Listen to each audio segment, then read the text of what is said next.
మీనా అయితే సేటు దగ్గరికి వస్తుంది. "ఏమమ్మా నువ్వెలా వచ్చావు" అనైతే అడుగుతూ ఉంటాడు. "మా ఆయన ఏదో తెలియక చేశాడండి" అనైతే అంటూ ఉంటుంది. ఆ టైంలో రోహిణి అయితే మీనాని చూస్తూ ఉంటుంది.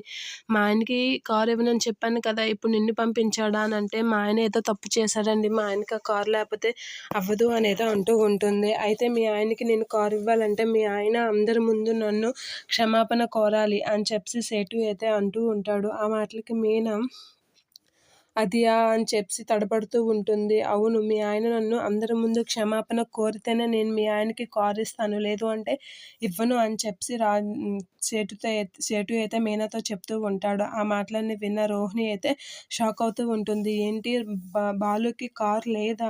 ఓనర్ ఎవరో తీసుకెళ్లారని చెప్పారు. ఇదంతా అబద్ధమా అని చెప్పి అంటూ ఉంటుంది.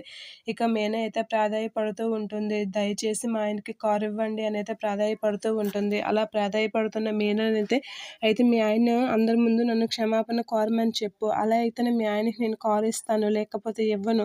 వాడికి ఎంత పొగరు అని చెప్పి అంటూ ఉంటాడు సేటు. అలా అనేసరికి మీనా అయితే మా ఆయన అందరి ముందు క్షమాపణ కోరడమా అనైతే తడబడుతూ ఉంటుంది. ఆ పని అతను చెయ్యడే, ఏం చెయ్యాలి అనైతే ఆలోచించి రోహిణి కాసేపు చూసి షాక్ అవుతూ ఉంటుంది. రోహిణి అయితే భలే దొరికాడు బాలు అని చెప్పేసి అనుకుంటూ ఉంటుంది. ఇక మీనా అయితే అమ్మో! రోహిణికి ఈ విషయం తెలిసిపోయింది ఎలా అనైతే చాలా టెన్షన్ పడుతూ ఉంటుంది. అయితే బాలుకి కారు లేదు.